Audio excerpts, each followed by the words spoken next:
Oh man, when I got it like that, I didn't even.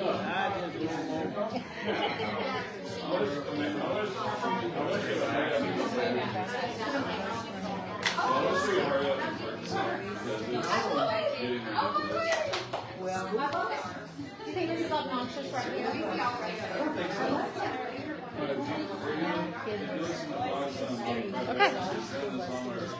In New Jersey, she was asking what they how they would have like different safety and security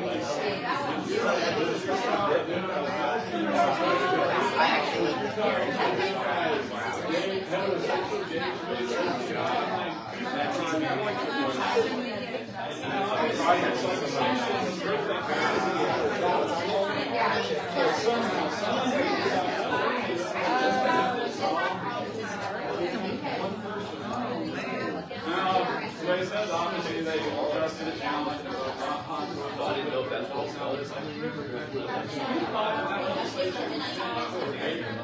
He's the reason I was thinking.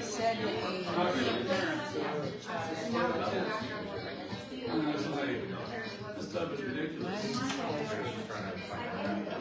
I mean, that's good. And some, also, I'm going to get better at public speaking.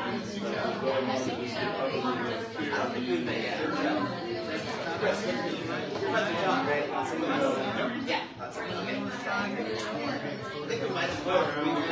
Like what we see, we're talking about yeah. But he he's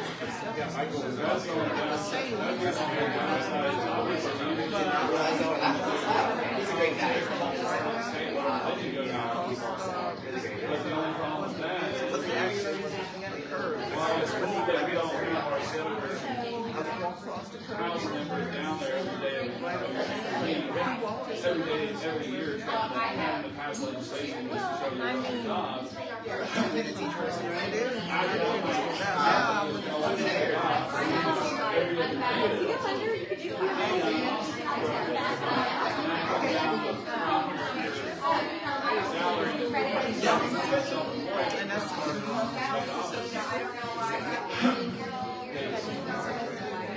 Every 2 years salary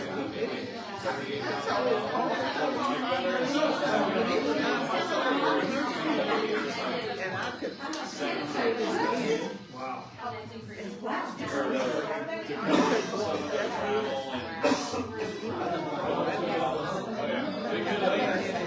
They get a monthly stipend when they're not in session. When they're in session, they get a monthly stipend. Plus they get money and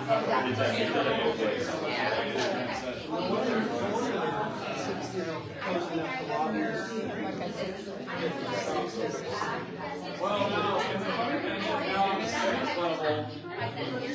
state level, the only place that money can go to is your the only place that money can go to is your office and then do that deal.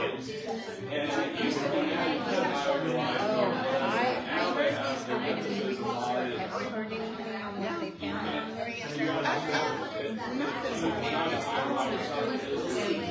whatever in office is, but the paperwork it wasn't worth it to me. I mean, the amount of paperwork that you and I'm saying, everybody's saying, the amount of paperwork and yeah, they can't take money out of the free insurance.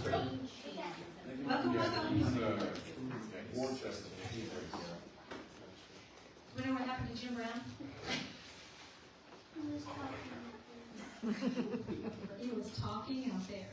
He and I both got talks too much when we were in kindergarten, first grade. So that's just the way it goes. You get sent to the principal's office? No, I did get kicked off the school bus when I was. Well, for smacking somebody right in She's not going to smack me. Don't smack me. Okay. Oh, okay. So I really just do want to welcome you. I'm so glad to be here. I really like True Texas Project. They're activists. They're active about what they do. And I'll be telling you some local announcements in a little bit. I have to say I'm very, very, very proud of the people here in Hood County and surrounding counties. We've got ERAD here tonight. Any other county? Parker County? Johnson. Johnson, yay! All right. Hamilton, yay! Wow. And I want you to know, you keep driving in if we can, and for sure through prayer, we're going to help you get your roots going in your own county so you don't have to drive so far. That's the idea. The biggest thing we can do is grassroots development. That's the main thing we need to do. Every problem we have could be solved by grassroots, more people, right? We need more like minds to come out of the woodwork. And I'm mostly out of the woodwork over the explicit books that were in Granbury school libraries. That really brought me out of the woodwork. I've been conservative my entire life. I mean, basically as far back as I can remember, but that's what did it. And then it's created a determination and a boldness that was always there, but I was more hesitant because I was not aware. Now I'm intimately involved with a lot of these things, and I live long enough to make choices like to be vaccine-free with my children or have my own medical choices that I'm so happy for. When I was in the Capitol a couple weeks ago, I went around telling everybody I could say to, I said, I'm not vaccine injured, and neither are my children, but we're also not injured by sickness either. So we had our sicknesses, but we have very few. But we're not injured either way. And we're so glad for that freedom to choose. We have 9 children. Yes. We've been to the hospital one time, and it was because of a Broken arm. broken arm. Well, twice then. We've had a cut tendon. Oh, a cut hand too. They must not play sports then. So they must not be playing sports in Oh, well, we could have had a few more. But we do pray for protection They do too. their We don't fair share. expect accidents. We actually do pray against that. But No, you're but right. The more contact you make, the more chances you have. Like, I got 3 boys. The hospital trips are just. Y'all It's want to jump in on the couch at home, are you? Okay. No. Okay, so we want to start out right now. I want to make kind of quick because we do have 4 speakers, and we offered them 10 minutes each. And we realized that we can give them 15. And if you want to hang out longer and they want to, we want you to talk, ask questions. So, Jim, will you pray tonight for this group? And I'm going to give you the microphone so everyone can hear you. And we have a special prayer request. I don't know if you heard, but there is an attempt to bring gambling into the state of Texas. And we need to fight against that now, to start talking about it now and breaking that mindset that says that's okay. But in Irving, they're deciding tonight. Update for y'all. They have pulled it off of the docket for tonight. Praise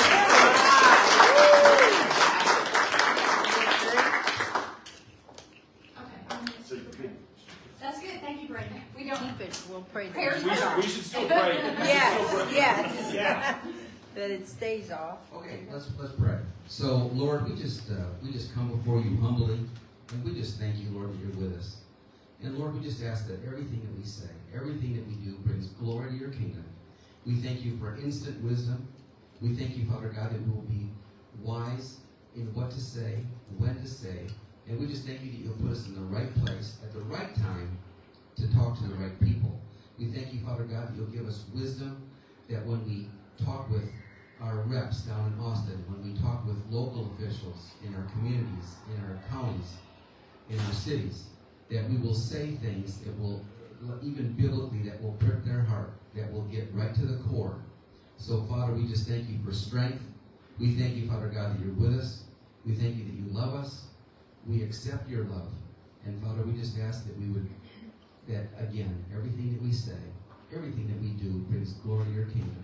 In Jesus' name, amen. Amen. Okay, and you're doing the pledges. I am. Oh, okay. We have it? Okay. In case y'all don't know this. Yeah. Here we go. I pledge allegiance to the flag of the United States of America and to the republic for which it stands, one nation, under God, indivisible, with liberty and justice for all. Hang on. All right, I know this one. Texas flag, I pledge allegiance to thee, Texas, one state, under God, one and indivisible. Yahoo. Yeehaw. How else can I help? Okay, you take it. I'm just getting going. So anyway, Okay. While you were gone, she told us to talk too much. Yeah, I said, no, Sit down, Jim. Hold on. No, Jim, I said both of us got talks too much more since we. So, I didn't say just you. Anyway, okay, so now we're going to watch the announcement video. Here we go.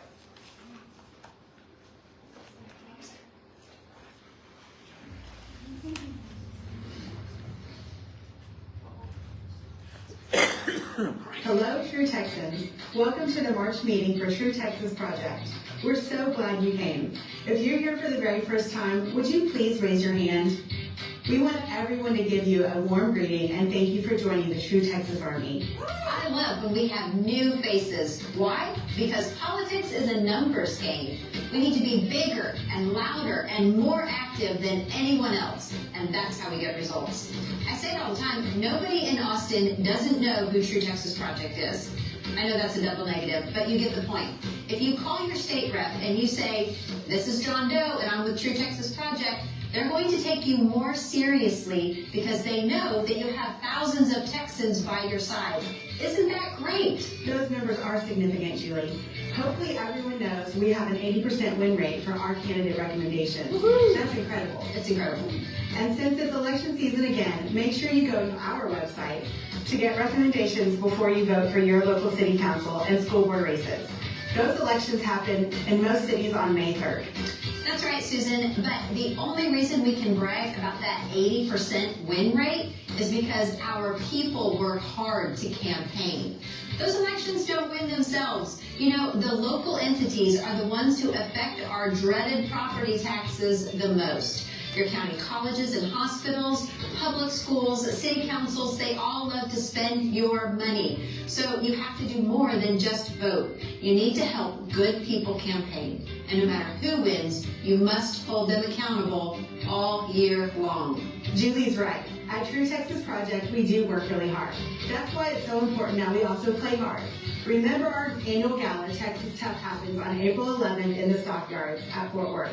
We'll dress up in our best duds, hear from actor Kevin Sorbo, eat a delicious meal, have some drinks, listen to music, dance, shoot off some fireworks, that's my favorite, and cannons, play cards and dominoes, and even have a shootout for the fastest gunslinger in Texas. You just don't want to miss it. You know, we started hosting Texas Tough around 10 years ago in someone's backyard, if you can believe that. We had about 100 people as we celebrated the anniversary of Texas independence, won at the Battle of San Jacinto. I remember a few years back when we added the replica Twin Sisters cannons that won that battle for us. Some of our Bay Area True Texans built those for us. It was so fun. Well, this year we'll have around 600 Texans for our biggest fundraiser ever. And we need you to help us out. The ticket price covers our expenses for the event, the food and the entertainment, but the sponsorships are how we fund True Texas Project for the entire rest of the year. So if you know any individuals or businesses that would be interested in donating or getting their name in front of the best patriots on the planet, please send them our way. We are, after all, a nonprofit, and that means we all have to pull together to keep it funded. It's going to be a huge event and a great time. I know I've been enjoying the free dance lessons we've been having every Sunday to prepare for the party. And I love your theme this year, Julie. We are family. I hope people will take us up on our offers for discounted student tickets. But before all that fun happens, let's remind everyone that we meet up at the Capitol every Tuesday doing the hard work of activism. You can get details on those meetups, including the free bus trips, on our website calendar. We also send out action items via email every Friday. We already mentioned the elections going on and the need for campaign help. Plus we've got a bunch of meetings, trainings, and social activities as well. You don't get the reputation we have at True Texas Project without putting in a ton of time and effort. But we have a great time doing it with great friends. We sure do, Susan. And we always have room for more. So let's get out there and promote Texas liberty. For now, listen up as your local leadership teams share local announcements, and have a great night.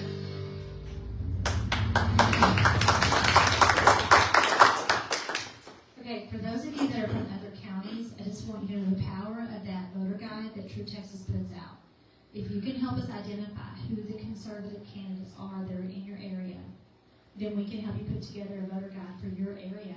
And it's amazing. It was a game changer here in Granbury, in Hood County. So that's very, very important to make that known. If you have any elections coming up in the spring, we don't have any right now, which is hallelujah. Right? Yes. Oh my goodness, we thought they were going to go on. No more school bonds. Which is good. Yes. When you fight bonds hard enough, they Yeah. back up a little bit. Now, I know they're gearing up, but we're gearing up, and we're already talking about it, okay? So we're pushing back right there. Okay, local announcements. Okay, local real quick. Okay, so there is a handout that Chloe passed out. Thank you, Chloe.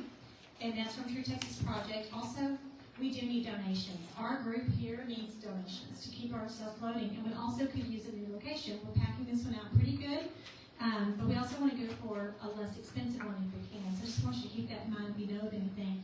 And if you want to volunteer and you're not sure, what you can do, let me know, because we never trap you. Okay, we're not going to overdo you, but we do want to have more volunteers to help. Like she said, the more, the merrier. And then David Rogers is going to pass the hat, and you can donate.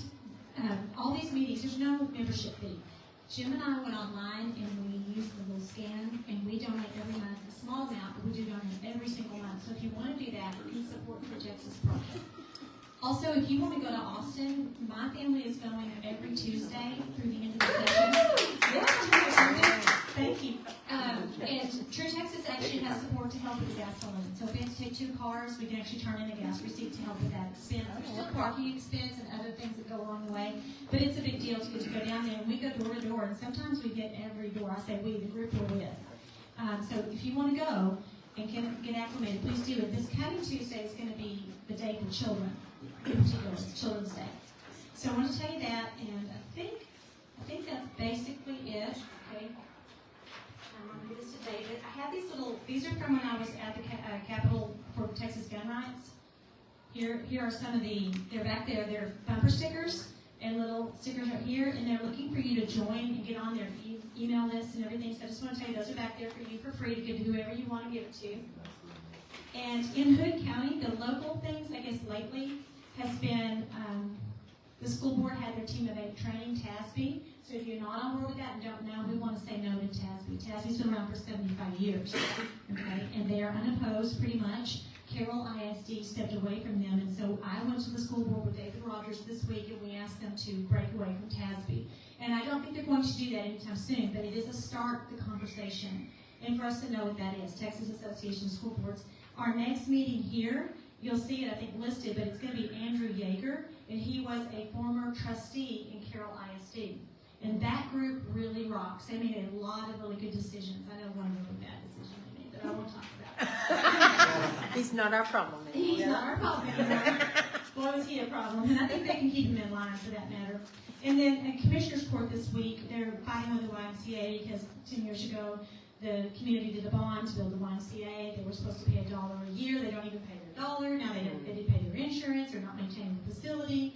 And then they came in and bold-faced lied about the commissioners. So AI helped me today to transcribe that meeting and put it in little snippets so people can understand what Commissioner Nanette Samuelson said and what those lie people said. And we had people in this room.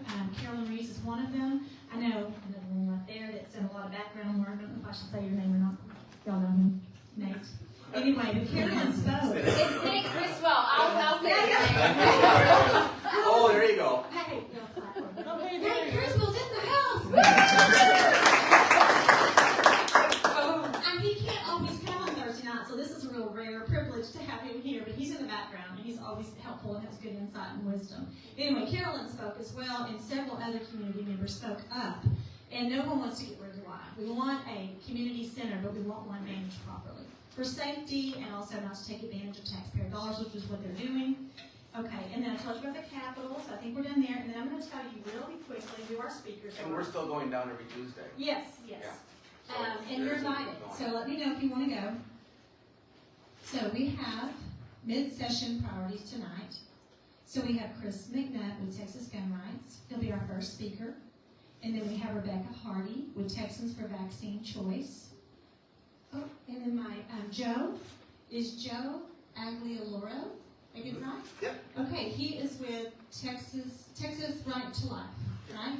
And then the last one is Brady Gray, and he's with Texas Family Project. He's also the Parker County GOP chairman. And I don't know a lot about Brady personally. My husband knows him really well.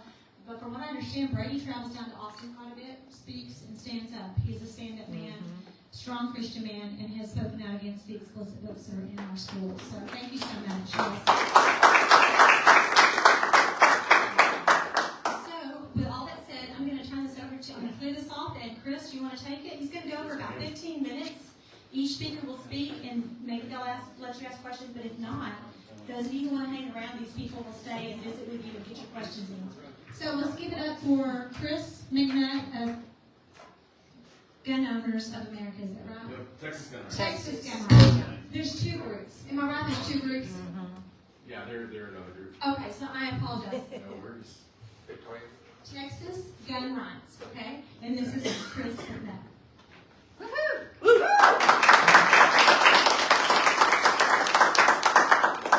that off, so you turn it back on.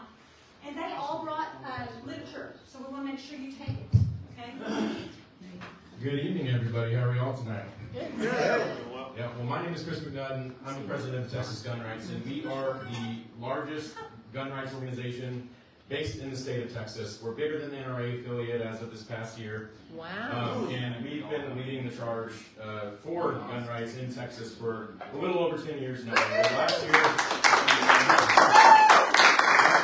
year we celebrated our 10-year anniversary, but before I get ahead of myself, I want to say right here, this is the reason why I do everything that I do, protecting this family and making sure that the Second Amendment is there to protect them for the rest of their lives and then following generations. And well, I actually got a third on the way. And then, of course, you probably noticed that Kyle Rittenhouse is right there. He's kind of become my quasi extra adopted child, little brother over the last couple of years. My wife and I have taken him under our wing, and he actually worked for Texas Gun Rights for a little bit, but he just moved to Florida a couple months ago. But yeah, Texas Gun Rights is the only no-compromise group that's based in Texas, and of course, as I just said, we are now the largest group, period, in the state of Texas. We've also got an affiliated legal foundation and educational foundation called Texas Gun Rights Foundation. We've successfully sued the ATF and won over pistol stabilizing brace ban and also over the force reset trigger ban, which some of that's still trying to play out in court, but I'm assuming that that's just going to come to a complete end with all the leadership changes in the ATF, with AG Bondi and Cash Patel overseeing things. Quick history, we were founded in 2014. We were the ones that led the charge for constitutional carry. It was never filed in the state legislature until we worked with Don Huffines and Jonathan Stiglin. And of course, finally passed that in 2021. 2023, we went independent from our national affiliate, which is the National Association for Gun Rights, but we still consider ourselves linked with them. And then, of course, actually, I don't know why this is. There we go. So, in 2023, the first session after passing constitutional carry and a few other pro-gun bills, the legislature made the bad calculation that everything was done. Gun rights were restored. There's nothing else to fight for. Of course, I'm sure everybody in this room understands that that was not the case. And but in 2023, the Republican-controlled legislature, especially in the House, they killed our bill to ban red flag laws. Republicans in the committee walked out. There's 2 Republicans in the committee that walked out of the vote that empowered Democrats to kill the bill. And then also, House Bill 5153, the Second Amendment Preservation Act that would actually give in Texas some teeth to fight back against the federal government and enforce, just support our 10th Amendment rights as a state. That didn't even get a hearing, and those are our 2 big priorities of the session. But what did they pass? They passed Senate Bill 728, which expanded the NICS gun registry scheme. And they did this by dumping the records of more juveniles that had previous mental health discretions. So not even necessarily violent, not any kind of criminal conviction or crime even being committed or alleged for that matter. And it didn't matter if they returned to perfect mental health afterwards. Their names were just funneled into the NICS gun ban registry, and they became prohibited persons. So, years could go by from their teenage years when they had this mental health discretion, and then when they go to purchase a firearm, they're going to find out for the first time that they're going to be banned. I think they wanted to keep questions to the end. Yeah. And of course, the NICS gun ban registry in general. Does anybody in here not know what NICS is? Yeah. Okay, so it stands for the National Instant Check System, and that's the database that you go through when you fill out a Form 4473 for a background check for a firearm. And for those who are unaware, 98%, more than 98% of all, or I'm sorry, 94% of all firearms purchase denials from the NICS database are false positives. And that means that you're wrongly denied a purchase of firearm, often because you have the same name or a similar name to a prohibited person. And it's all up to you to prove that you are not who they're trying to say you are. So for us, we believe that a right delayed is a right denied. So we support getting rid of the whole NICS system in general. It actually wasn't even implemented until the mid-90s, and it's just been a failure ever since. But the legislature, they wanted to expand it, and that was actually partially codifying parts of the 2022 Biden-Cornyn Bipartisan Safer Communities Act, which also incentivized red flag laws and all sorts of crazy stuff. So in the primaries, we had a very busy primary and runoff season that led to very successful general elections. So right here, these are all the candidates that won primaries that we supported, and then these were all runoff victories that we had. And just about everybody on that list except for one candidate ended up actually winning in the general election. So it was our most successful election season that we've ever had to date as an organization. I think total for 2024, we spent nearly $400,000 just making sure that candidates were held accountable for their actions on guns. So, what do things look like now this session? Of course, banning red flag laws is remaining our top priority. Is there anybody that doesn't know what a red flag law is? Perfect. So yeah, it's gun confiscation without due process of the law. And so basically that means that you could have committed a crime, you could have your firearms confiscated from you without committing any kind of crime, and it could be based off of just complaints from a scorned lover. You're in a bad breakup situation. It could be your neighbor, somebody that you've got political disputes with. They can make an anonymous accusation to you. A judge can order to have your firearms seized ex parte, which means there's like a private hearing going on that you don't know about when there's a decision made to come to send police to your house to confiscate your firearms. And so it's completely gets rid of all due process because you have no right to defend yourself until after your guns have been taken from you. And you're guilty until proven innocent. And like I said, it's been weaponized for personal disputes, and also, you don't even have to have committed a crime for it. I'm surprised with all the swatting we haven't seen more of this happen, because it's similar to swatting but less violent. Yeah, absolutely. And thankfully, Texas does not have a statewide red flag law yet, but we have de facto red flag type of laws in place at the local level through the use of protective orders. So this is often used in domestic violence situations. Sometimes it could actually be good, but again, there's no due process, and anytime there's any kind of confiscation of firearms and a removal of your Second Amendment rights without due process, we just simply can't support it. And these specifically, the protective orders, these often get abused in the liberal big cities with Soros-backed DAs, and they can last for life if they continue to go and get renewed without you ever even having to step into a courtroom. Then, of course, the Veterans Affairs, Department of Veterans Affairs, they are de facto implementing red flag type policies on veterans who seek PTSD for help. So this actually discourages a lot of veterans from seeking help out of fear of losing their gun rights.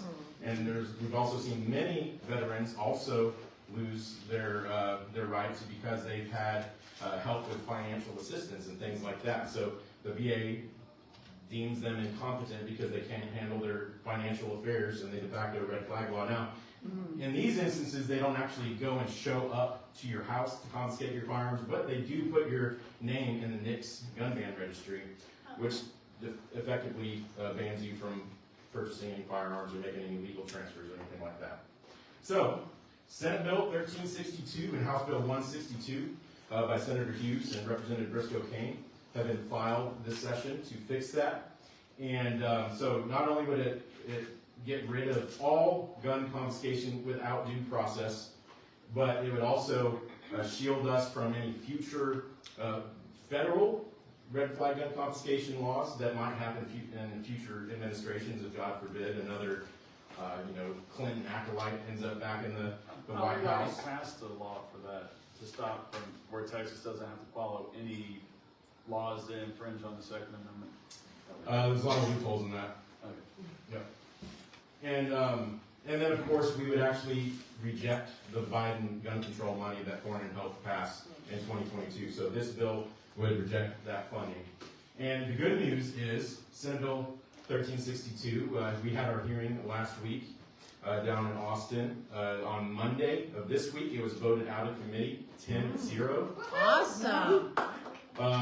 The committee is 10-1, Republican to Democrat. One of the Republicans were absent, and somehow, I don't know if she was confused, if she knew what she was doing, but Democrat State Senator Judith Saffarini voted to ban red flag gun confiscation laws in committee. So, very interesting. Yeah, I'll take it. Take it all day. And as of, now I'm already forgetting my days. Is yesterday Wednesday? Yeah.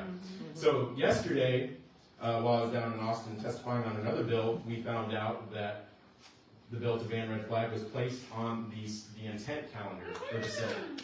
So for those who aren't aware of what that means that it can come up for a vote at any time by a vote of the full Senate.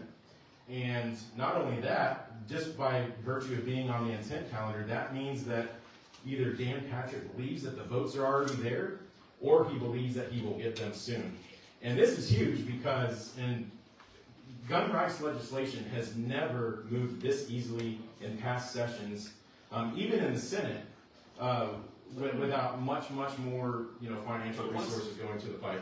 Say once it gets out of Senate now and goes to the House, if House hasn't already got a reciprocal bill, isn't that where we might run into with all this? Yeah. Supposedly the Democrats being against all the committees, and because of the speaker, and But with the Senate, though, I suspect that everything is better partially because of the runoff victories and primary victories that we had. We got Senator Brent Hagenboot, who we actually did support. We stayed neutral because there were two candidates that were backed by strong conservatives, and so we just didn't want to get involved in that. But he had the support of both Donald Trump and Lieutenant Governor Patrick, and he's actually turned out very good on firearms so far. So I'm hopeful that he'll be better than I was anticipating. And then, of course, we've got Adam Hinojosa, who unseated Morgan Lamontia, the Democrat, so we successfully flipped that district. And then, of course, we had Pete Flores picked up the last session. So now Joan Huffman, who was basically, she's on an island alone, essentially, now as the moderate in the, as far as Republicans in the Texas Senate. Yeah, on guns, though, without a doubt, Joan Huffman has been the worst. But we feel like she might actually be subdued just because there's such a strong conservative contingent in the Senate now. And not only that, I even had a good conversation with the Lieutenant Governor about a month ago at Brady's Reagan Day dinner in Parker County, talking specifically about banning red flag laws. And sure enough, about a week and a half after that conversation, we actually had our committee hearing, which that's just mind-blowing because Dan Patrick hasn't been the best in the past, but so far this year, he is letting things through. And, of course, on the House side, things are a little bit different. Our House bill to ban red flag laws was referred to the State Affairs Committee instead of the Homeland Security, Public Safety, and Veterans Affairs Committee, which is typically where, 90+% of all gun-related bills go to. And that's actually where our bill to ban red flag went to last session that we actually had a hearing on.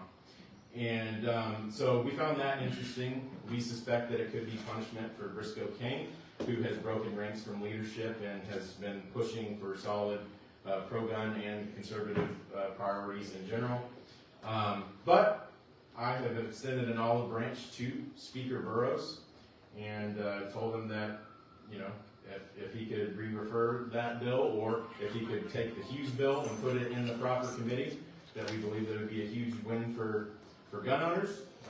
I'm not sure if I expect to actually hear back from him, but we are getting ready to ramp up the pressure to make sure that everybody down in Austin Who's the knows. chair of the committee that they assigned it to? Ken King. And Dave Beelan's on that committee. I mean, it's a horrible committee. Yeah. The only committee that's probably worse is calendars. Yeah, it's So, didn't his backroom bill put like a majority Democrats in charge of almost every committee, or every subcommittee at least? Yes. There's several subcommittees have Democrat chairs. Does that mean my time's up? Oh, right. Wow, that's a first. I usually speed through it. Okay. Anyways, that was our primary thing. It can come up any day. We've got banned red flag flyers in the back. You scan that QR code. It'll be a petition that we deliver down in Austin. We've got some gear and stuff for you. $35 to sign up as a member of Texas Gun Rights. If you sign up here today, we will give you a hat or a choice of a flag if you prefer a flag. With that, thank you so much for having me.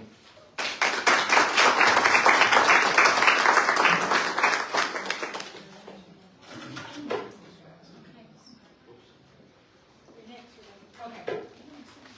Thank you. Oh, sorry. Thank you so much.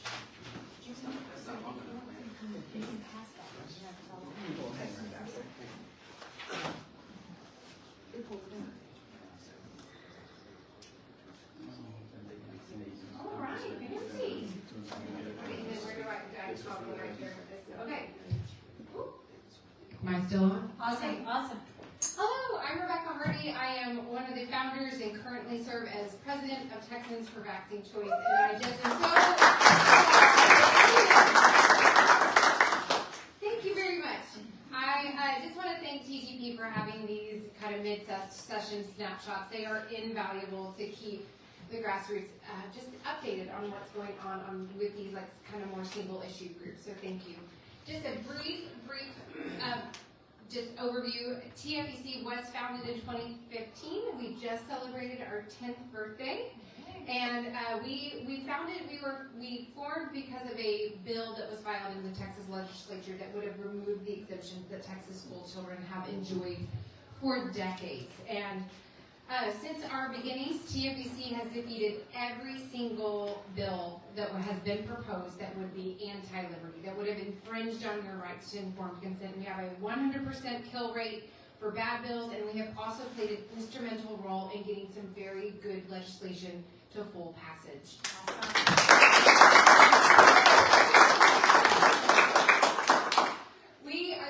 These are our pillars. We exist to protect and advance informed consent, medical privacy, and vaccine choice. We are not here to take away anybody's vaccines. We are not anti-vaccine.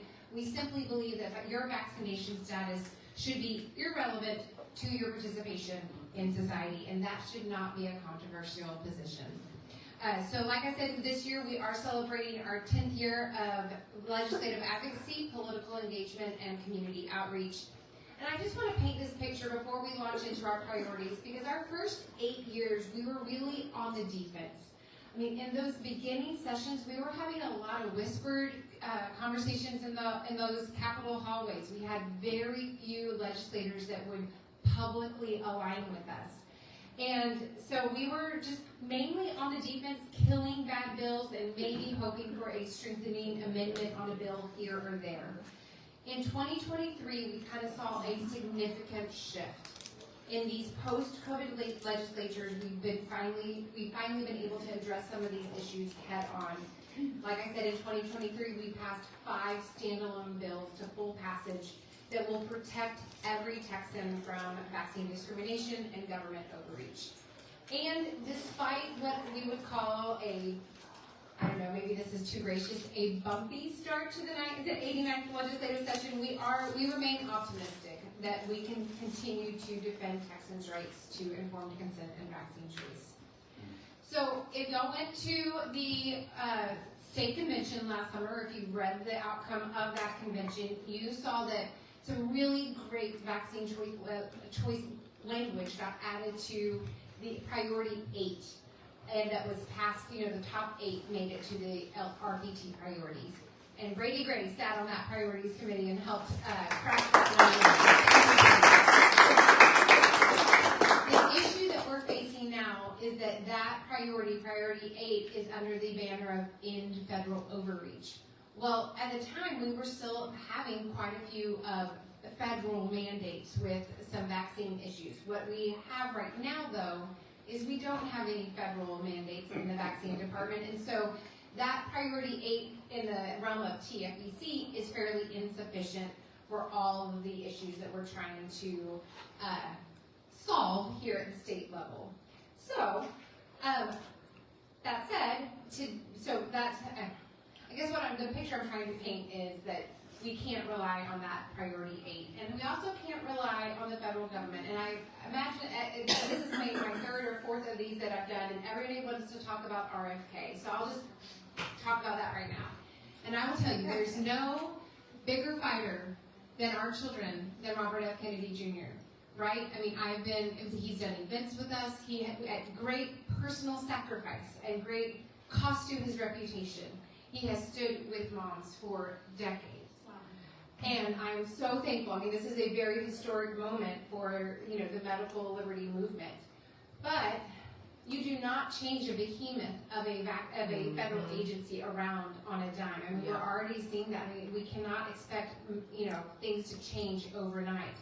And I just want to remind people, of all these issues that we're going to be talking about tonight, these are states' rights issues. And so no federal appointment is going to magically solve these problems. They're not going to magically solve all of the very problematic statutes that we have at the state level. We have a lot of medical tyranny alive and well and completely legal in Texas. And RFK, as optimistic and hopeful that I am about things that he can do at a true agency level, won't kind of overnight, magic wand any of this at the state level. So that's it. To date, there are over 60 good medical liberty bills filed this session. But don't worry, we're not going to go over all 60. So this presentation will just cover kind of TFEC's legislative priorities. And at the end, I will link to our bill list so that you can follow along with us for all 60 for the legislative nerds in the group. And I count myself as one of those. So our first priority is to allow people to just print these enrollment exemptions from home. This is the current process is you have to go onto the health department's website, you have to enter quite a bit of very personal information. The health department then mails you this hard copy of your affidavits. You then have to go get it notarized and then turn it into the school nurse. I mean, that is a lot of hoops you have to jump through in order to practice your basic religious liberties.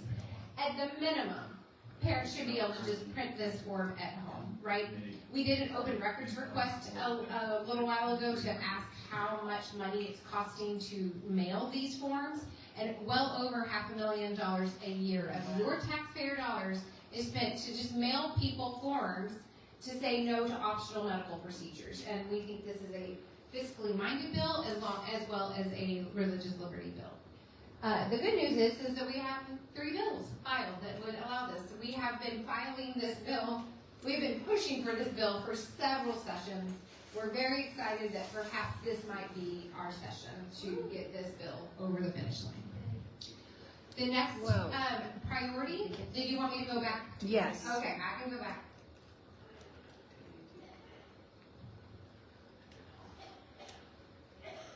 Oh, they're all in the house. Yes. We've got some good champions in the Senate that will be ready to pick it up should this get out of the House. Okay, our next legislative priority would be to protect our healthcare workers from employer mandates. This is a big issue. Our statutes currently say that these healthcare facilities may have a religious exemption procedure for required vaccines, and we want to change that to a shall. If the political wonks in the room will know there's many debates on the House, on the legislative floors on the shalls and mays, and right now this may is causing a lot of problems for our healthcare workers. These healthcare workers, we saw this during COVID. They were there working truly on the front lines and being hailed as heroes. And then as soon as some of them said, you know what, this experimental vaccine is not for me, they went from heroes to zeros, right? And it was so despicable how our healthcare workers were treated.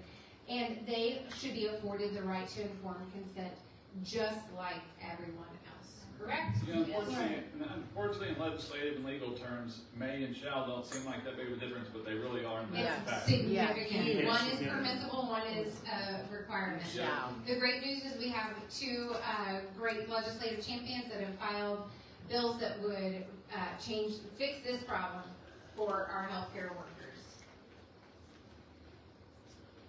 Okay, you guys should go on.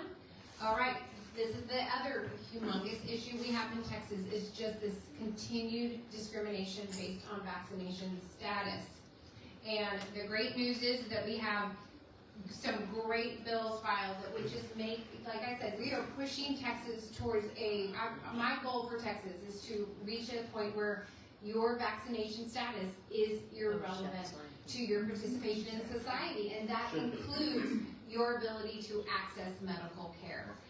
One of the hardest phone calls I get, and it probably happens about once a month, is from parents distraught because their kids, one of their children needs an organ transplant. And these hospitals will not even put their children on a transplant list without a host of vaccines, still including the COVID vaccine. This is still happening in Texas, and it's completely legal. That SB 7 that was passed in the third special in 2023 was a great bill, but it fell short of protecting all Texans. All right, another priority we have is to protect our healthcare students. Currently, if you want to go into any sort of medical or veterinarian science, you're faced with a lot of vaccine mandates. And this perpetuates the problem, right? We have a medical community that's rather captured by the pharmaceutical company, and anybody that wants to go into the business to provide true patient-centered care, from the gate, they are forced to comply. And the ripple effect of that is that the whole system is set up to churn out people that are compliant and won't, they have had to been forced into things, then they feel like they should also have to, they don't necessarily feel compelled to provide that patient-centered care. So this is a great bill that will hopefully compel more people to get into medical careers and kind of turn the ship, one doctor and one nurse and one veterinarian at a time around. So this would allow for exemptions for those medical students. Great news is that we have a Senate and a House bill for this priority. Representative Schaffner is a freshman and has already proven herself a tremendous asset to the vaccine choice movement. And so I'm excited about working with her. And I'm going to just keep it short and sweet. So, action items. First is, if you do not get the TFEC emails, you need to sign up. This QR code goes there. I also have paper sign-up forms over there. And we send out a TFEC Tuesday. Every Tuesday is our weekly newsletter.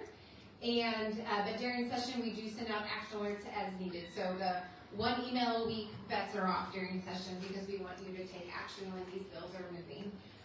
We do have a couple of citizen engagement days coming up. That's just a fancy way of saying come lobby with us, but lobby can be a dirty word, but it's not a dirty word if you're lobbying for the right things, right?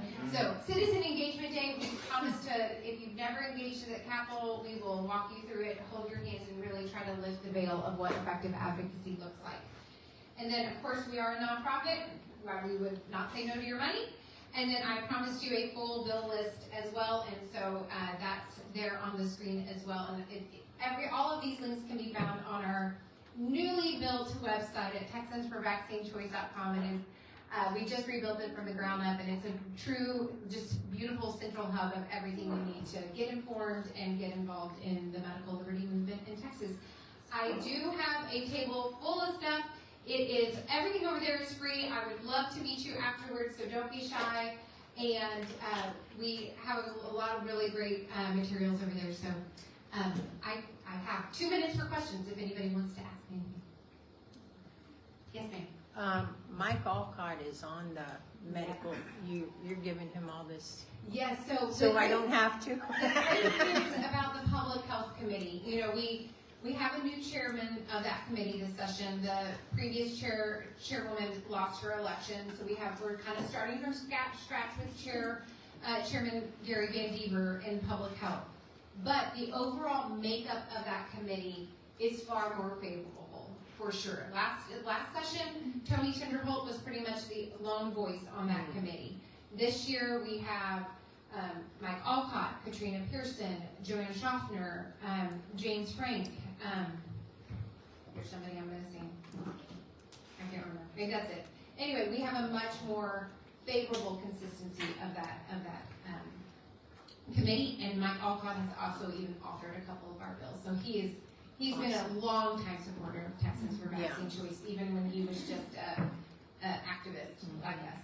Yeah, it's kind of funny how they're so worried about certain people not being vaccinated and being in, because if we're equal, I'm trying to think of the word of immunity, herd immunity equal, then what is it that one person should, if everybody else is vaccinated, it shouldn't matter.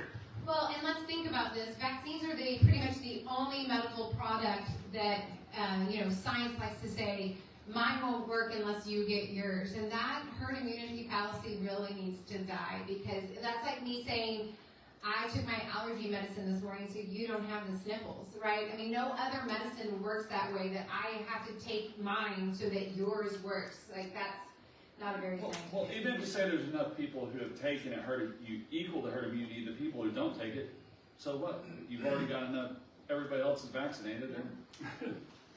Except the vaccines don't work. Yeah, there you go. Yeah, that's fine. Only sometimes. Well, and we could talk all day long about that 1986 law that was passed that did away with all liability for the vaccine makers. I have a lot of literature over there talking about that, so come meet me after the meeting. Thank you.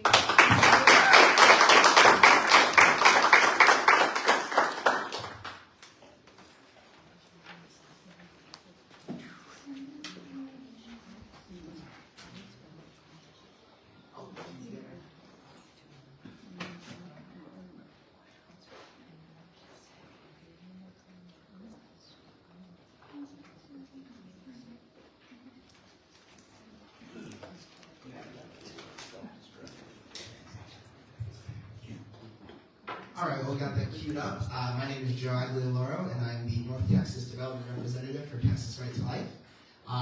Quick disclaimer, I'm not on our ledge team, so I do not have all these House bills and Senate bills memorized, so I have this fantastic handout in the back for you all to take home. And then you can also sign up for our email list, and we'll send out blasts for when there's votes on different bills, so you know when to call your representatives. So if you have any questions about specific bills, I'll get back to you on those. I'll give you my card. But I'm here to talk today about our priorities and sort of the thought process behind all of them. And here we go. Fantastic. Thank you. So yes, my name is Joe Aglialoro.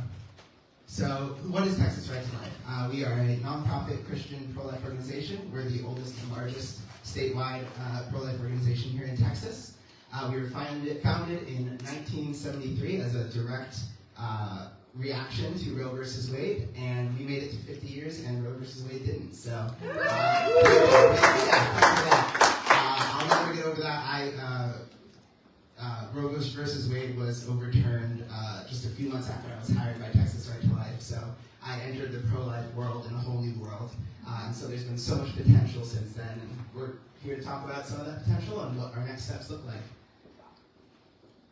So where is the pro-life fight right now? Roe v. Wade was overturned in 2022, and we've had so many great victories even before then, and so many more after that. So in 2021, we had our Texas Heartbeat Act, which banned abortion whenever a heartbeat was detectable, which was around 6 weeks. And that was monumental. Very few states had anything close to that. It got a lot of pushback. We got several lawsuits directed at us. Bomb threats, but it was because we were sort of on the forefront of what a pro-life law could be in a state. A short year later, that victory was overshadowed by the overturning of Roe v. Wade. And there was a trigger law that went into place, and then the next session we sort of further refined the pro-life laws here in Texas, and I'll talk about that a little bit.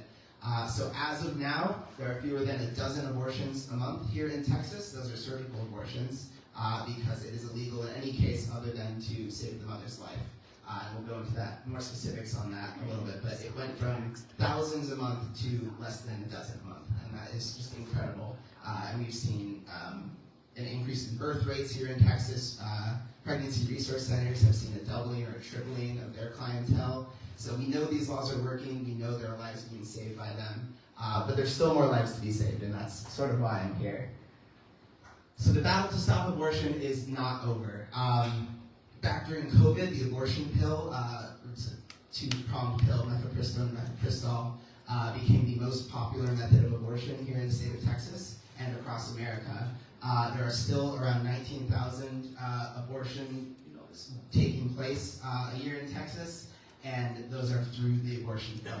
It is illegal, but it is very difficult to stop. And so that's one of our focuses. There's also women traveling out of state, also very difficult to stop. We live in America, we can't ban interstate travel, but we are looking at ways to slow it down, to encourage women to stay, to choose life.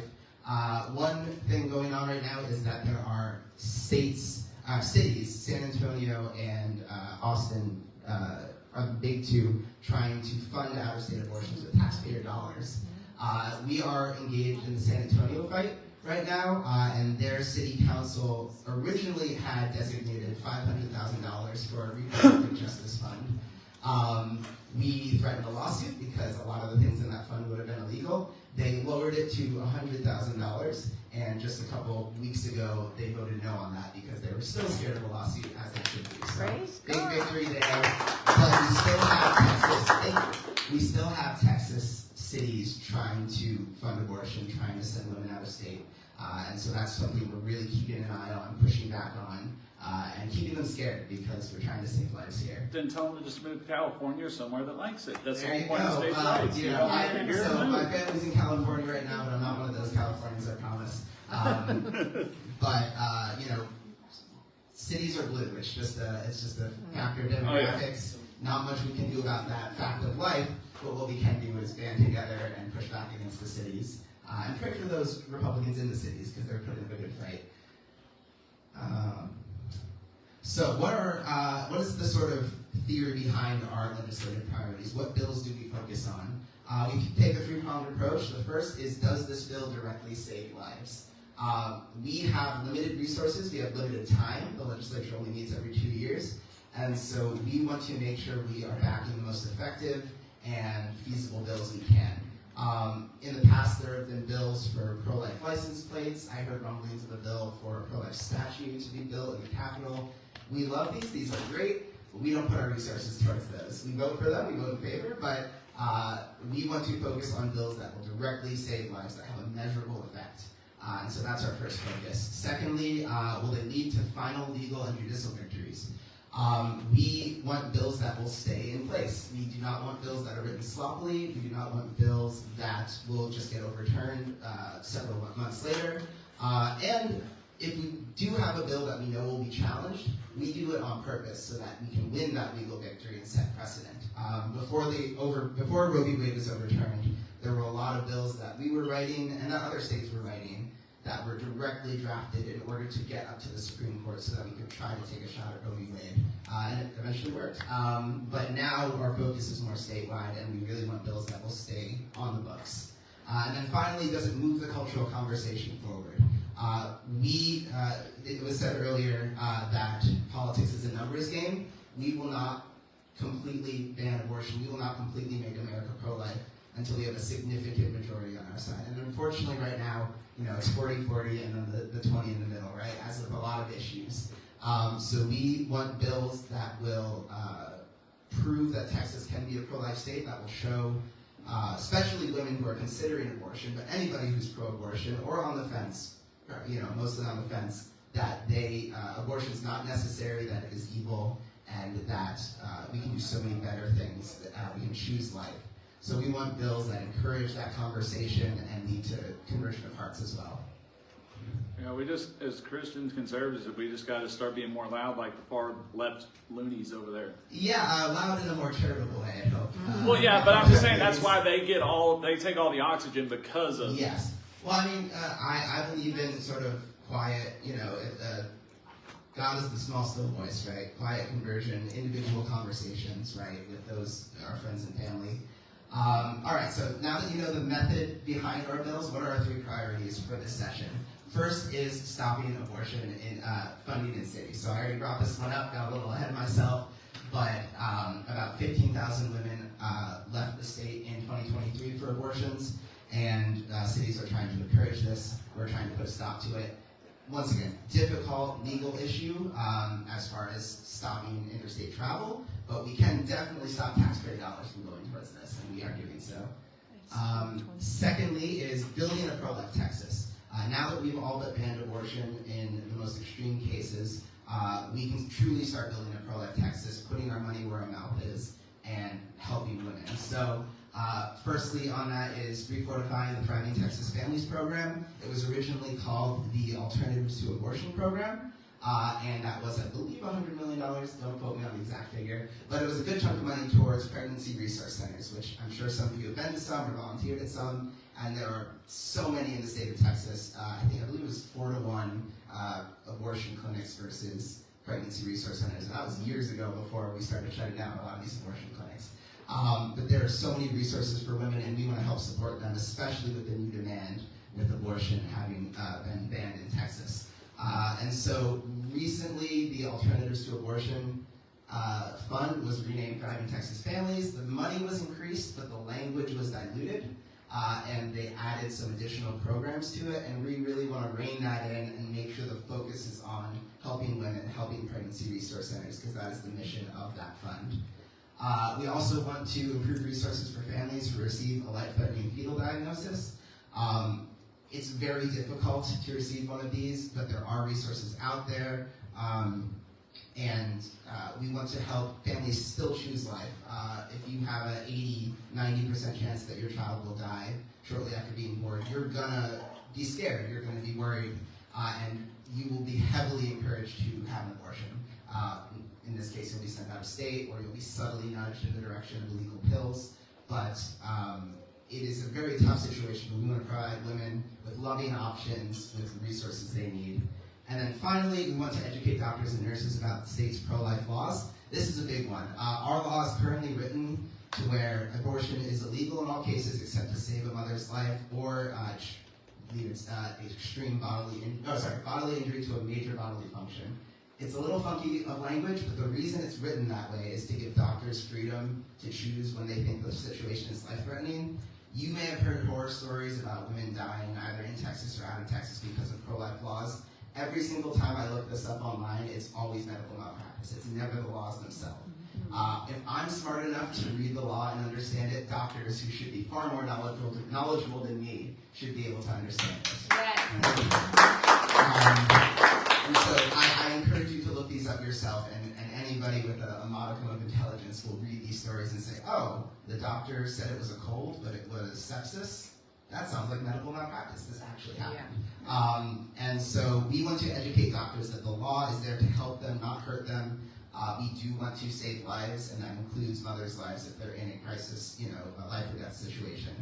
And so we really need to be explicit about that and provide them resources. It's probably also the failure of the hospitals not providing that information or updated laws to the doctors, because a lot of doctors don't pay attention. They're just worried about getting their job. Yeah, the Texas Medical Board, I don't know the specifics of this one, I wasn't involved in this fight, but from what I understand, they failed to provide guidance for several years after these laws were passed. I think we finally reined them in and they've started to provide guidance to the doctors, but it took them far too long. We think it was on purpose because they had an agenda. Another one of our priorities is improving adoption. Only 1 in 50 women considering abortion will choose adoption. When we first started this agenda, we thought that cost was one of the most prohibitive factors. We thought that the complication of the system was what was stopping women. It really is education and sort of the stigma surrounding adoption. I still struggle using the term giving your child up for adoption. Those of you in that realm know that that is not the language we use anymore, because that makes it sound like you're giving them up, you're consigning them to a horrible life. Women hear horror stories of a foster system. We want to show women that there are loving families out there waiting for their child, that there are resources for them, that there are multiple kinds of adoptions that they can choose from, because if you truly knew what abortion was and you truly knew what adoption was, you would always choose adoption. Because what woman would choose to kill her child when she knew that they could provide their child with a loving life? So we want as much information out there as possible. We want to educate students as early as high school on the beauty of adoption and all the different resources they could get. And we want to sort of clear up some of the language on the paperwork to not scare women out of choosing adoption, including CPS paperwork. Let them know the differences, different kinds of adoptions. It's still pretty complicated, which is why we need these educational resources, because this will save lives. That number, 1 in 50, is really scary, and we really want to turn that around. The paperwork was a pain, but it wasn't that bad. Me and my wife adopted three, three brothers. Fantastic. Yeah, paperwork is a pain, but yeah, once you actually get involved and know the information, right, it's not scary, and it is such a loving option to choose. So finally, now that you've heard our 3 agendas, what can you do? You can pray. I don't know if everyone in this room is religious, but I am, and prayer is so powerful, so you can use all of your prayers. You can engage either in conversations one-on-one, you can volunteer at your local pregnancy resource center, you can sign up for our email list, and we can give you a call or send you a quick email when we have one of our bills coming up, and you can call your representative and tell them to vote for it. And then, yeah, you can use that email list to contact your local officials. I'd also be remiss as a development representative if I didn't say you can donate. You're going to hear a lot of organizations here tonight. All of them are fantastic, but if this is one you're particularly inspired by in the pro-life cause, then yeah, we'd love your support. And with that, I have 1 minute and 30 seconds left, but I will take that time to answer questions if anyone has them. Thank you, everyone. Yes? I'm seeing these signs that say reverse the abortion pill. Yeah. How is that possible? So, scientifically, I only know so much, but mifepristone and mifepristol, they basically induce a miscarriage. And it's horrible, it's dangerous for women, but yeah, they induce a miscarriage by messing with their hormones. I believe it cuts off progesterone, I think it is. And then what the abortion pill reversal pill does, and it was developed by a doctor in San Diego named Dr. Delgado, who actually I'm friends with. My family's in San Diego. And what it does, this is the basics, because it's not a doctor, it gives you a influx of progesterone and sort of restores that balance. It's only effective very shortly after taking the abortion pill, but I've actually heard testimonies from several women who have taken it, and I've met their children. You don't know the time frame? I don't know. Probably about 24 hours, because it takes about 24 hours for the abortion pill to work. And yeah. I mean, once it's worked, it's done. So it could only be in that they take it, and then let's say 2 hours later, it's already digested, so they can't throw it up, and they just all of a sudden they freak out. They want to reverse. They start dealing with what did I just do? Yes. It gives them that choice to come back, but once they're past probably 8 or at least 12 hours. Yeah, but the resources for providing that pill it's a national network, and yeah, if I encourage you to spread the word about that, because I have met children who are alive right now because of that abortion reversal pill. Yeah, I've seen it, but I'm just like, how does that work? Science. Yeah, it's got to be within to be able to tell people. I mean, I'm like. Well, I'll be in the back there with all my handouts, and you're welcome to ask me questions, but thank you all for being here today.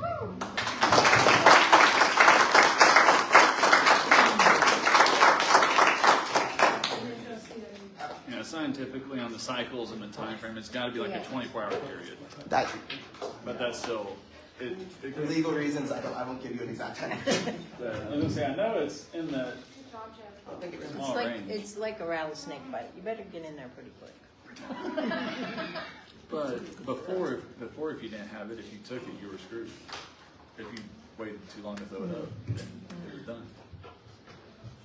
Okay, my name is Brady, the president of Texas Family Project. I am the Parker County chair as well, so I get that privilege. How many of y'all heard of Family Project?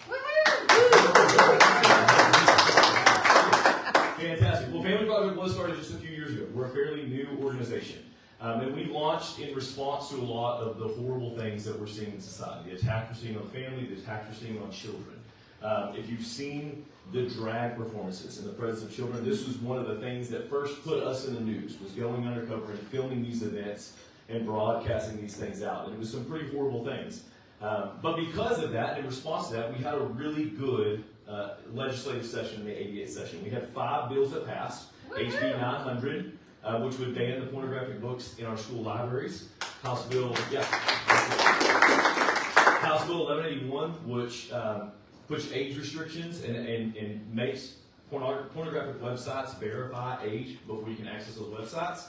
And then Senate Bill 12, which would have stopped the drag performances in front of kids. Senate Bill 14, which will stop the gender transition of children. And Senate Bill 15, which would prevent men from playing in women's sports at the collegiate level. Now the good news is that 3 of those 5 bills are law and they are working effectively. The bad news is that we still have a court system and we still have some activist judges.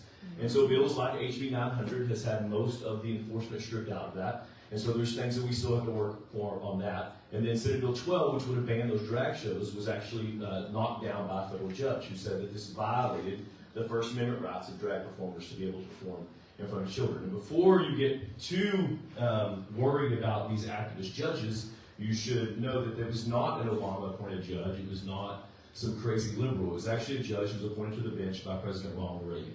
And that's who made that decision. And I give you that piece of information so that you can hopefully help you understand how far our society has shifted in the last 30 plus years and how much work we have to do to restore Christian conservative values in our society. And that's what our organization exists to do, to install that, to reinforce Christian conservative values, to create a society where our children can thrive.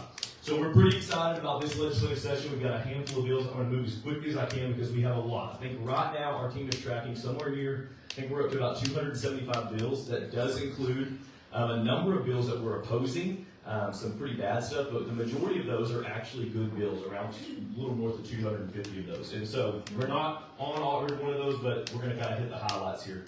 So our number 1 priority is to end the sexualization of Texas kids. This has been a huge issue, again, for a number of years. It continues to be an issue, and it will continue to be an issue until we put an end to much of this stuff. And so I told you about the drag bill got knocked down. We have a priority, the Lieutenant Governor, Senate Bill 18, carried by Senator Hughes. And what this bill would do is it would outlaw the public performance of those drag performances in municipal settings. So in your libraries, the drag story time hours, things like that, things like this would be outlawed with Senate Bill 18. This bill is moving very fast to the Senate. We're really happy with where this is going. It's made it out of committee, went to the floor, and I believe there's been a lot of bills happening in the last 3 weeks, and so everything's kind of jumbled in my head, and I'm trying to remember what's passed off the floor and what's not.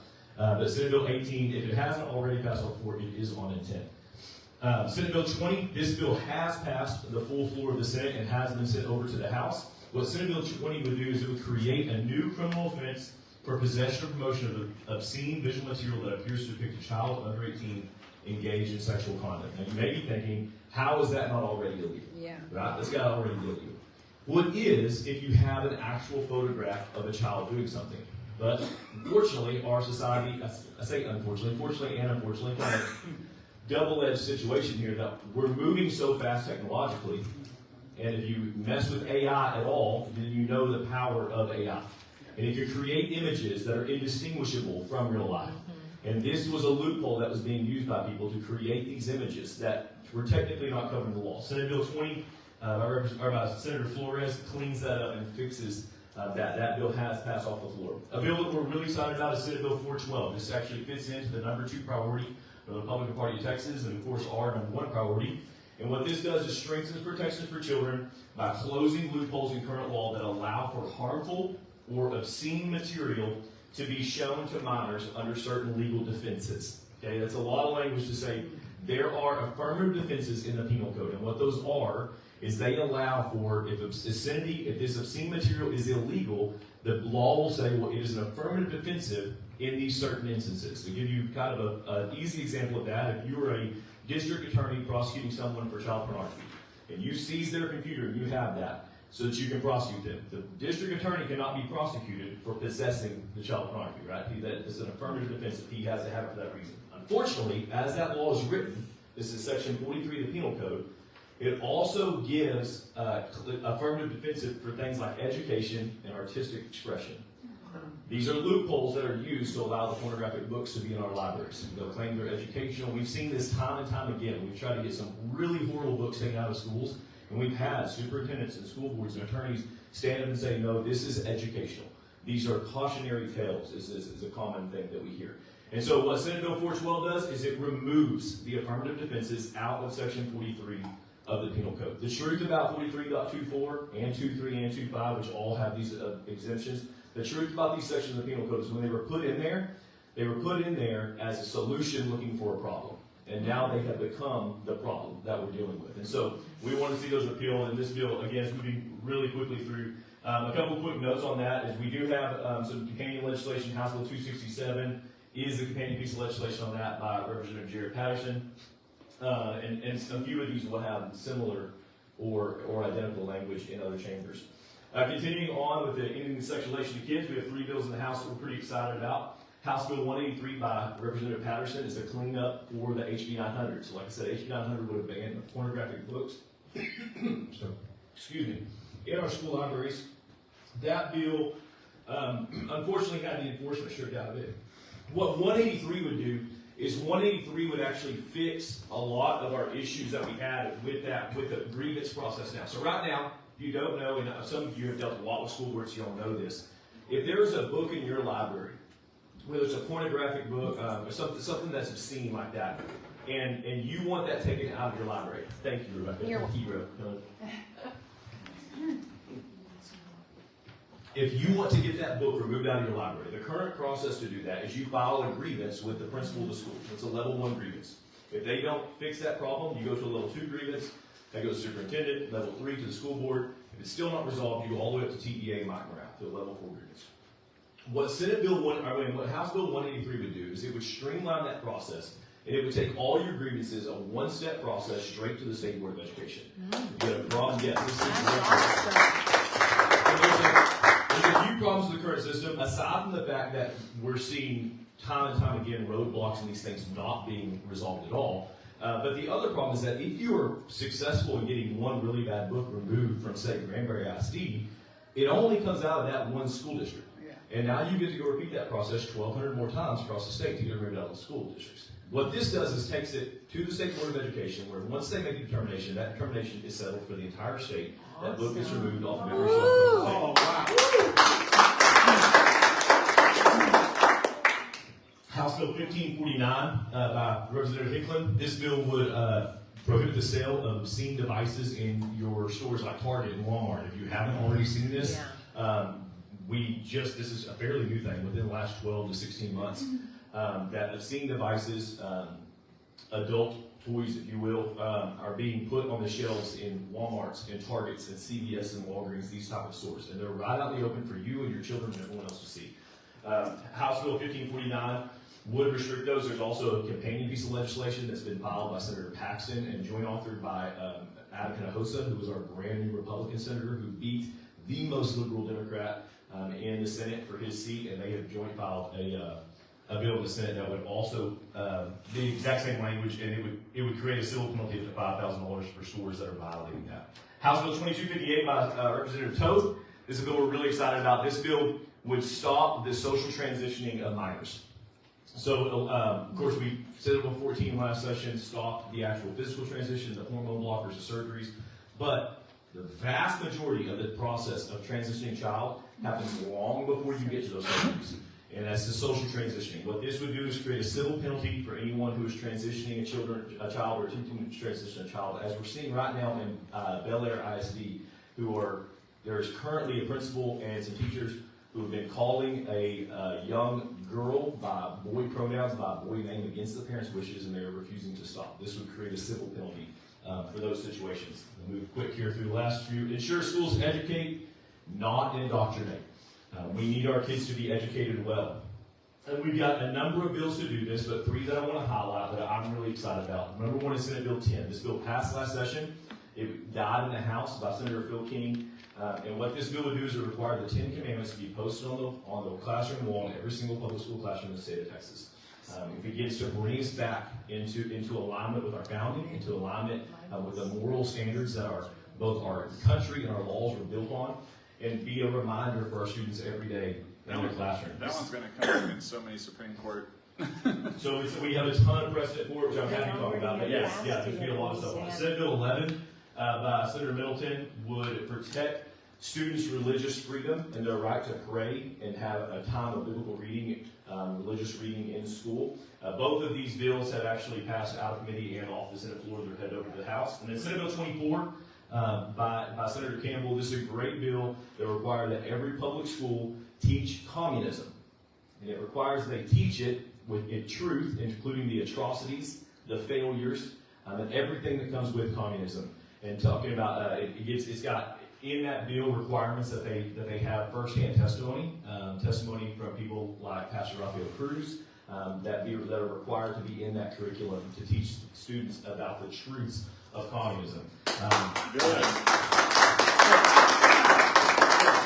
Right now, as we stand here today, north of 36% of millennials have a favorable view of communism. Well, yeah, because and more than 50% of Gen Z have a favorable view of communism. And that same group, and by those same numbers, believe the Declaration of Independence is out of date. So this isn't a failure. It's not a failure of opinion. It's a failure of education. Yeah, because if you look at the underlying ideals of communism, they sound great, but not in the real world, because they don't work in the real world. Yeah, they don't even sound great if you start looking at what they've accomplished. Yeah. Oh yeah, that's what I'm saying. I'm saying in the real world what they accomplished. In a fantasy world, they sound great and perfect. Everybody's equal. Everybody's this. But two more quick ones, and we'll be to the end here. Our fourth priority here is empowering parents. And we want to empower parents to make the best decision for their kids. And part of that is House Bill 3. House Bill 3 is school choice, and this has been a hot topic issue. It's a very, very hot topic issue all across the state. And what we ultimately believe is that parents should have the final say in how their kids are educated. They should be able to decide what education their children get, and they should be able to make those decisions free from the government's interference. And so we believe that House Bill 3 puts us on a path to do that and does a good job getting us there. And then Senate Joint Resolution 34, what this would do is this would create a constitutional amendment, and this would codify and recognize the pivotal role of parents play in guiding their children's upbringing. This is a really, really great resolution, and so we're really excited about both these. This is Senate Joint Resolution 34 has also passed off of the Senate floor and is moved over. So really, really good stuff. And then we want to generally promote pro-family policies. We want to promote the family. We want people to have families and be able to thrive in our society. And so there's a couple of bills that we want to do on that. House Bill 1071 by Nate Schatzline authorizes an adoption assistance program. And as Joe talked about earlier, adoption in this state, it's a travesty where we're at with it. There are north of 30,000 children right now that are sitting in foster care that are seeking adoption that don't have that opportunity. And so we want to make that easier because that process is too complicated. I've spent my entire life doing that. Aside from some of the other things I do, I'm chairman of the board for an organization called Place for Grace Children's Home, who has children's home here in Parker County for 25 years. We have 14 of them across the world. And this process is entirely too difficult. So what this would do is it would create an adoption assistance program to help people through that process, to speed that process up and give them some resources for good families to be able to take in these children. Senate Bill 406 by Mays Middleton would make it illegal for you to change your sex on your birth certificate. And this is just basic biology, but man, is it pro-family. Because we stop the nonsense of the people being able to change documents and lie on documents. Then our very last thing is don't Vegas my Texas. Miriam Allison and the Sands Casino Corp are spending hundreds of millions of dollars to try to bring casinos into the state of Texas. She has put more than $84 million in a pro-casino PAC. She has spent personally under her own name, just money we can track, $32.4 million since 2022. She has hired hundreds of lobbyists to be in the Capitol and to go and kind of follow around and get to know everything there is to know about legislators, including working with the folks over there in Irving to try to pass that in Irving. Incredible that got pulled off tonight. I was texting with one of the Irving City Councilmen right before this meeting. They pulled that off at 4 a.m. because they knew the City Council was going to vote it down. They're now trying to cool it down, but they're running against those City Council. There's 3 seats up, and they're going to run against those 3 seats to try to take that out, try to take them out and try to get a pro-casino city council in Irving to bring in some gaming into Irving. Was it to bring it into the racetrack? Is that what it was? No, it's just trying to bring casino gambling into Irving. So Mary Madison, and I'll talk more about it because I know we're out of time. I'll just kind of end here, and I'm happy to go back and talk about Mary Madison stuff for sure if you all want to ask some questions about it at the end. So last thing is, what can you do? Get involved, stay informed, which you are doing by being here, and then take action. Come out to the Capitol, come to TFBC's action days, come down there and see what's going on. Contact your lawmakers. Tell them about the bills that you know exist. Go to these websites. You can go to, of course, Texas Vaccine Choice, Texas Rifle Lab, Texas Gun Rights, Texas Family Project. Go to our websites, find out what we're doing. You can share all of these priorities and these things we've got going on. You can sign up for our vote notices. There's QR codes on the screen where you can do that. Follow us on social media. Sign up for our newsletter. We do send out one a week on Fridays, but as Rebecca says, it is session, so you can get them for vote notices and action alerts and other things. And then donate. We are a nonprofit, and we survive by folks coming and helping us out and partnering with us as we do this. So thank you all so much.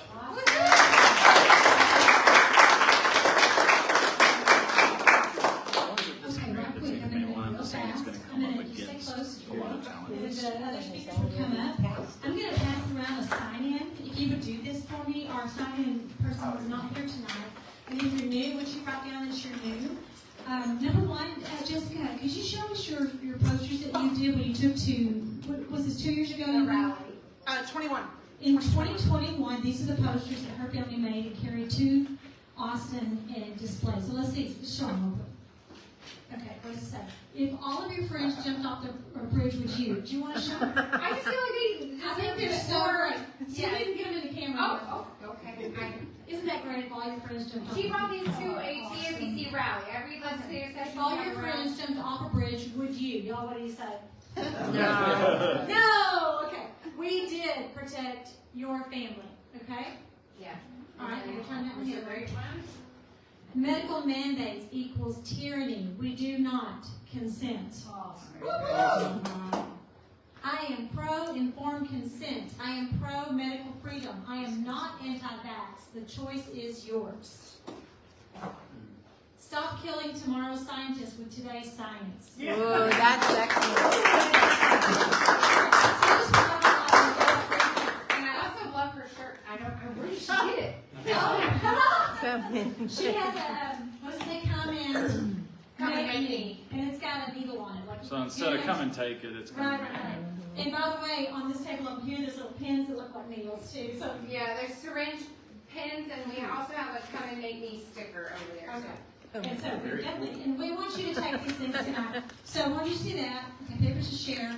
Be sure that when this is over, if you want a picture up here, come up and get a picture anywhere in the room. Get your photos tonight. And then if you want to volunteer, let me know. So I'm going to ask for a 15-minute timer. And I'm going to leave the microphone right here, or I'll just hold it. If you have a question, and we'll just pass it down. And if not, we'll let you guys take whatever you want to do. 15 minutes. I have a question on the, isn't the casino group, isn't that a Chinese-backed? Yeah, so interesting thing about Sands Casino Corp is Las Vegas Sands Casino Corp operates 0 casinos in the United States of America. Their only casino interests are in China. And then, of course, the significant amount of money they're trying to spend to bring casinos here into Texas. That is correct. And as SB 18, is it going to the Supreme Court taking it up, or just SB 18? The one we were talking about at the very beginning, you were talking about got knocked down by the federal. Senate Bill 12. So Senate Bill 12 was knocked down by a federal judge that would move to the Fifth Circuit. The Fifth Circuit didn't take it up. So essentially what the Fifth Circuit said was that bill that they didn't feel there was enough for them to overturn the judge's ruling. So, and I say the Fifth Circuit is historically a very conservative court. That is a court that we get a lot of things done. And so that's why we kind of go back to the drawing board of Senate Bill 18. We've got a few other bills that we're working on. I say, so Senate Bill 12 could be less, not the idea of the bill, but the wording of the bill, or how it was structured. Yeah, so what essentially, so Senate Bill 12 did was it banned prurient performances in the presence of minors. That word prurient would be anything that piques the sexual interest of a minor. The issue became that what the court saw was that was too broad, and that would criminalize too many things. Because a dancing woman couldn't. So the argument was that was actually used in a committee hearing was, would this criminalize Dallas Cowboy cheerleaders dancing in front of kids? The response from that person testifying for the bill was that perhaps less children seeing Dallas Cowboys cheerleaders is not the worst thing for our society. Right. That's essentially the argument that was made and where the judge came out.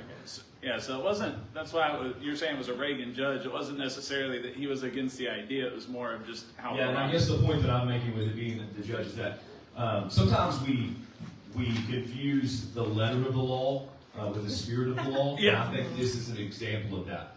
People understanding the letter of the law, that, well, this is too broad, and not understanding what the spirit of the law is. The spirit of the law is that we want to stop drag shows from happening in our children. And this shouldn't be a complicated thing. It shouldn't be controversial. Right. But our society has shifted so far that this has become a controversial thing. We have moved into this time in society where it's live your life, live your truth, and we allow people to do these things without consequences. Brady? Yes. Does TTP already have a lot of these bills? I mean, because we've been going on every Tuesday. I don't think have we seen any of these, David? I mean, so are they coming up, or I mean? Yeah, so a lot of these have moved. I'll have to get you a list of what's kind of coming up, what's on intent, and what's on committee schedule. Yeah, because we've been delivering these right to the reps offices. I just haven't heard. I don't think I've seen any of these coming through. Yep. Yeah, we TTP. I just wondered what that was. So. Question to kind of all of you on your bills. How does it look in this 89th legislature? Thank you. I'm not very enthusiastic. Me neither. Yes, Senate's probably better than ever. Yeah. The House technically is better than ever in many ways, especially on our issue for guns. But then the whole calendars ordeal and the empowering Democrats by giving them all these vice chair positions. Because Burrow pretty much just made a deal to get power. Yeah, and then, but it's a very dangerous game that they're playing because they are expected to pass, several very conservative priorities, and if they don't, it could be very bad if there's a primary. Well, yeah, I'll just say this. I'll kind of echo the Senate's better than ever. The Senate's been fantastic. It has been different, but we also extended an olive branch to Speaker Burrows and said, hey, listen, we know that y'all are going to need some wins, and that is the truth. They do need those wins. They are going to have to pass some conservative legislation. And so as bad as they are, they can't just ignore everything they do to pass some stuff. And so we're bullish on the idea that we are going to get some pro-family stuff passed. And really the legislature for the last couple sessions has been pretty good for a lot of family issues, truthfully. To beat the drum, the Senate does their jobs. We've already had several really great bills heard in the Senate. That's not the case in the House. Like I said, we are starting over with the chairman of public health. We don't know. We're just going to have to see. TOBC is known for being our happy warriors. We try to choose joy. We live in a world where we are faced with severe government corruption, government censorship, pharmaceutical overreach every day. If I camped in that, I would be the most woman full of despair you've ever met. So I have to every day choose joy, right?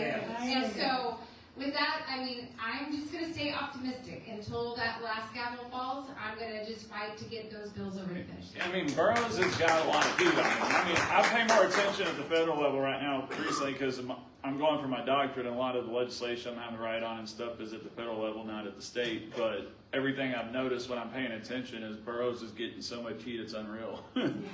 Yeah, just a little bit of history. Not on the legislative team, like I said, but talking to them about this current session. We put forth, 2 dozen bills every session, and we usually get about 3 or 4 of them. And then the next session, we come back with the ones we didn't get last session. We bring those forth. We get 3 more of those, 4 more of those. And so, as long as you get a couple victories, there's always 2 years from now.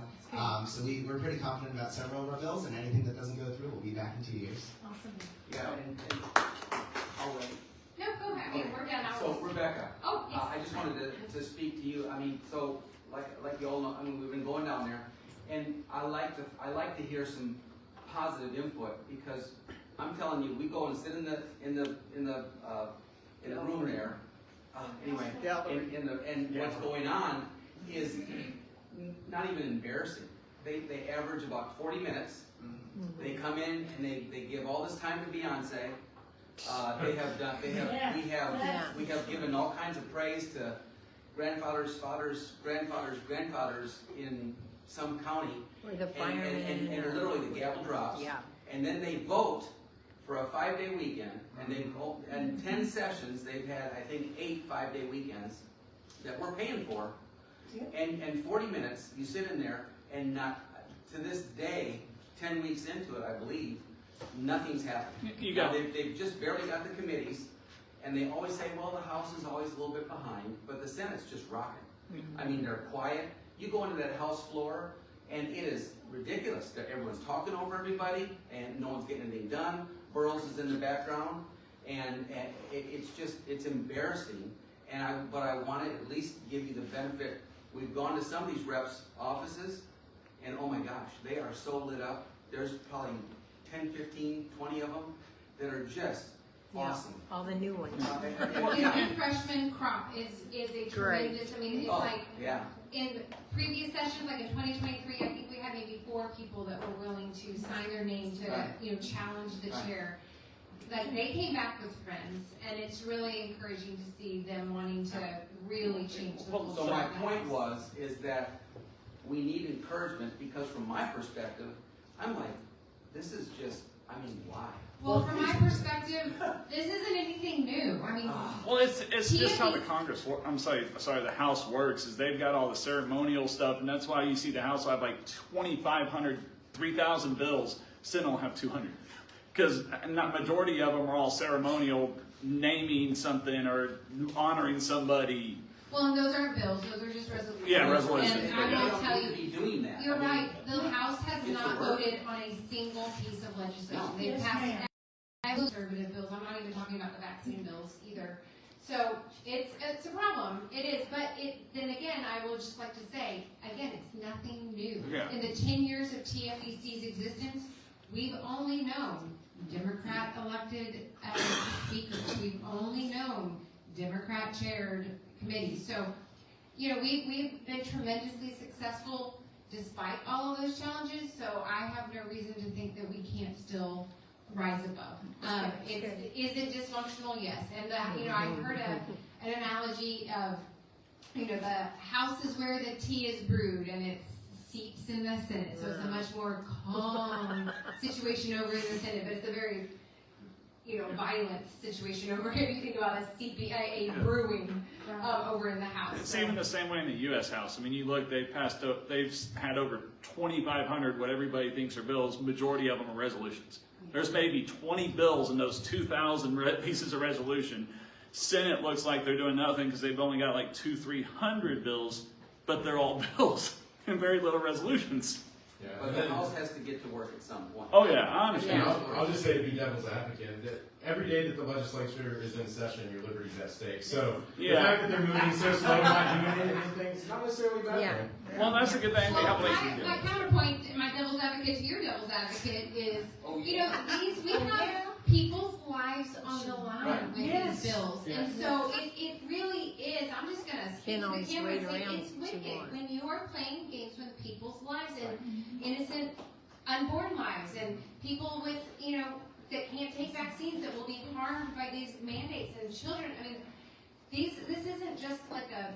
No offense, Terry Hall, but this isn't a toll road or anything. I mean, not that we don't need to oppose those. I just sat next to her during a podcast, so she's gonna see this and be like, Too late. But and they're horrible bills, right? But these are people's lives, and it's really we've got to do better as a state. Yes. Good. I just have one question. Sorry, I'm just gonna get this on camera as well. If any of you talk to Shelby Slauson, representative, she's ours, can you kind of let her know that UF County wants her to do something? Wood County? Oh. With all of y'all. That's right, Wood County too. I went into her office about, what was it, guys, 3 weeks ago, and I said, I just want to stay in here. I'm from Hood County, and I want her to go to work. I want her to stop taking vacations. As soon as I said that, and I said it was with TTP, the lady there actually took my name, my address. I mean, no kidding. No kidding. I mean, I got more time with that. And so the point is that yeah, she's absolutely agreed to every 5-day vacation so far. Well, I mean, some of it is they do have to work a full-time job too. I mean, they're not. Please, No. she's No. she's playing. Well, it depends on, but Ted, I mean, you don't get paid. It's like every 2 years is $38,000 over a 2-year time frame. It's not much. Most people own businesses or work. Well, they get all kinds. She's getting all kinds of money. No, I'm not going there. What was your question? Yeah. If you're not able to go to Austin and give testimony, is it possible to do that online? And how do you do that? Yeah, for the house, you can submit testimony digitally. And if I can't remember exactly where on the website is, I always get it from the bill sponsor. It's from the link to provide online comments for any bill is on the committee hearing notice. Yeah. And if you follow organizations like this, like when we send out an action alert, if there is an online option, we will include that link in our action alert, so that you don't have to go hunt it down. Is there a cheat sheet that we don't? Every link, every bill every hearing has a new. Different Yeah, I was just saying committee. every committee has different links because So I'm working So real you estate send it development. directly to the committee. If you can find out the committee chair. What we don't know, and I don't know if anybody up here can speak to this, is how much they read and are impacted by the online comments. Yeah. I don't have a gauge of that, but it still is something. I know some of them allow you to actually speak through virtually and on the committees because I work in in affordable housing, and that's how we deal with all the QAP hearings and all that stuff. Is we just when they do roundtables, In our we do. Texas Capitol, no virtual testimony is received. Yeah, you actually, this is actually new. Typically, you have to be in the Capitol. I was going to say because TDA, we're allowed to do it virtually. Yeah. Yeah, and they said again, going in the offices, talking with their administrative staff. Yeah. They said it is incredibly important if you go online and give a testimony in a committee meeting. Oh yeah, you I've have done to it. kind of know when It's they're just popping. you never know. Yeah, and if you that's miss a the good day window, or not. they shut you out. Yeah, You can't- exactly. Nothing's available. So, but we went into a senator's office, and the chief of staff there. They told us that. Well, are you going to testify? Are you going to give comments? If you have specific bills too that you're tracking, so like the ones you're writing down, you can go to TLO and set up bill alerts, and it'll tell you when that bill moves through the process. So when it gets put onto a committee calendar. So if you do have specific legislation that you're wanting to track, you can go set up alerts for each of those, and it'll send you an email when something changes, when that bill gets moved into a committee or wherever it goes, and then you can kind of track it that way too. Okay. And then I'll say at the end of the day, the squeaky wheel gets the grease. So every single touch point that you're able to give to any of the legislators is not a bad thing. And just those multiple reinforcements that they get from you and from everybody else on multiple issues, I mean, it turns into a snowball effect. And there's postcards, I guess. And Yeah, that's for the calendars, the red and green postcards. Can that be done online either? If you go to the You calendars can always committee? call and email Yeah. the offices directly, but the postcard, the actual dropping a card Yeah. system is in person. But y'all would know this, isn't it like for every contact one person makes, they realize that represents 10 to 15 or 20 people, or has anyone heard that before? Probably. Yeah, I have. The legislature, I'd imagine. Well, and then if you go to the legislator's website, they all have links to their emails and ways you can contact them on legislation too. And I'm probably speaking for all of these orgs, but our action alerts, we try to make them as turnkey and as easy for you to do them. And there's some orgs that use those like click here to email everybody, and there's some people where we have to like copy and paste the emails into your to field. We've heard varying feedback on some of those auto buttons, and they go to spam. Sometimes people say no, it works great. So we just try to walk the line of what's most effective. Yeah. One thing I've noticed trying about contacting representatives, if you don't live in the address, like if you go to their email to contact them that way, first thing it asks you for is your address. So if they're not your representative, it won't even let you email. Yeah, that does happen sometimes. Any other questions? When you're there. Thank you so much. Thank you guys. Well, let's not get first. Because they don't want one representative doesn't want a million